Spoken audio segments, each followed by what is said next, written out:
Hey, it's Errol, and this is Vocal Defrag. We do a Vocal Defrag while taking a walk through this beautiful forest here in South Charlotte, North Carolina. It's an opportunity to come out into nature and receive everything that is moving through you at all times. Vocal Defragging is an opportunity for you to ask yourself the questions, because we spend so much time asking other people what we should do, and then when it goes wrong, then we blame ourselves for listening to them. I mean, in your own career, you've invested so much energy in trusting this company that for right now is financing your lifestyle, but then without notice, they suddenly disappear, or you fall off their map because they want to make a change that you couldn't change. In other words, they already had it in their mind. Your number came up, and now you're disappointed with yourself, and you're going to try to silence yourself. Vocal defragging is asking yourself the questions and questioning the answers.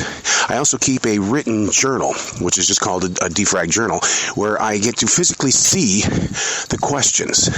I don't get to hear the emotions, though. That's the reason why it's also evolved into the vocal defrag. Because I want to be able to hear the pitch, volume, tone, the disappointment in your voice, the excitement in your voice. And I also want to be able to see it in the writing, because your handwriting says a lot about your personality. And no matter how many times you use big words or poetry to kind of explain a situation or an emotion, you know what? Your handwriting is going to speak the truth. This is Vocal Defrag. Today we're going to talk about something that we all do. It's just that nobody talks about it. We do it with our smartphones, and we also do it with our smart television sets. There are many times in our life that we are reminded it's time to clear the cache. So I wanted to know, do we do the same thing with our brains? Is it a stupid thought to go, hey Google, is there such a thing as clearing the cache in your brain? You know what? It is very real. And there's so many ways that we do it. Some of them are natural. Other ways we have to learn how to do it. And so the way that we get it naturally is through sleeping. Sleeping actually puts a chemical or a fluid inside your brain that comes from your spine. And it gets up there and it cleans things out. Now, it doesn't necessarily mean it's going to clean out your memories or your personal experiences, your good days, your bad days. No, it's cleaning out the cache in your brain. All of that excess stuff that we collect just by walking through a grocery store. I happen to work at one. I know where 98.9% of the stuff is. Not because I was testing my memory, but because I walk down those lanes so many times on the average day that my mind has taken it all in. I've done so much research on dreaming. And the people that we see in our dreams, your mind isn't creating those people. Those are people that you've met along the way, that through clearing the cache in your brain, you see them in your dreams. And then they're gone.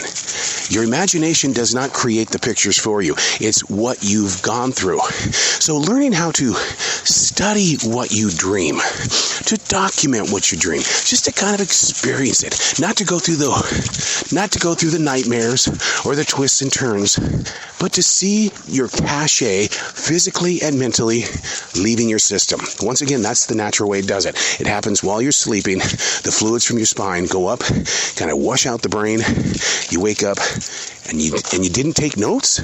Why not? This is supposed to be a learning experience. And that's where usually people will tell me, dude, I'm so sick and tired of being a student in life. I just want to live life. But here's the twist in all of that. When you begin to understand your life, now you're living life. Now you're allowing yourself to explore, to get off that track where you keep doing the same thing over and over again. Other ways that you can clear the cache in your brain, I like this one. Spirituality. Being in this forest in South Charlotte, North Carolina, 48 degrees out here, my nose full of snot, my dog smelling every single leaf that fell from the tree because she thinks she's trying to find the needle in the haystack. I can hear the birds calling from a distance. I can hear the water lapping on the lake, which is maybe 700 feet from here.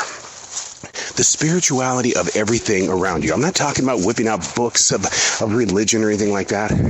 It's everything that makes up the atmosphere of where you are. I can be in downtown New York, and right there on that very busy street, thousands of people and lots of honking horns, and I'm going to find my spirituality. It really has nothing to do with prayer. It has nothing to do with Bible verses. Spirituality is accepting the presence of now, being aware of where you are, and you know what? Leaving the judgment outside of where you are. So that's the second part of it. The first one, once again, is naturally you clear the cache in your brain by sleeping. Number two, it's through spirituality, accepting the atmosphere of now and learning how to grow with it. And it doesn't happen overnight. That's one of those things that is going to take some time, because you're always going to judge yourself when you get into those moments of spiritual growth. And you say, well, what was wrong with the old me? I want to come along here and I want to grow, but I liked the way I was in the past. I just needed to clear out some cache. And so we go back to our old habits, and we go back into a mode of mind that really is like, been here, done it, here we go again. Now, number three, meditation. Meditation is one of those journeys that is taking me years to understand. But here's where I finally started growing with it. Learning about it.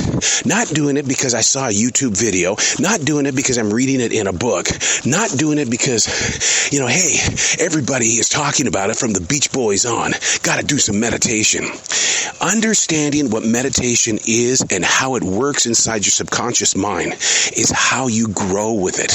Understand the signs. Physically feel for yourself what it is doing to you and accepting the self that you are. Now, my meditation is Nidra, which a lot of people have heard of, but they don't practice it because it really gets in there. It gets in there and it really does clear out the cache. And when you clear out the cache, you're able to take a rainy day and see the sunshine. What? I know, it sounds kind of weird, right? Well, it's an exercise. It's a discipline. It's an opportunity to get to know who you are by asking the questions and questioning the answers. Do you really think it's easy for me to pick up a digital device and ask myself questions? It's my stupid voice. I've been in radio for 44 years and I still can't stand this thing. But when I'm asking myself a question and I'm being truthful with the answers, all of a sudden you're saying things that have been locked up inside that brain, and the cache cleansing hasn't worked until you ask the right questions. And you keep asking the questions, not as a father who's trying to get to the bottom of who broke the vase. No, it's you showcasing avenues of love and asking the types of questions that really bring out that inner core of your personality. Asking the questions and then questioning the answers. And then taking the time to go back and listen to it without judgment. You're listening to it as a student.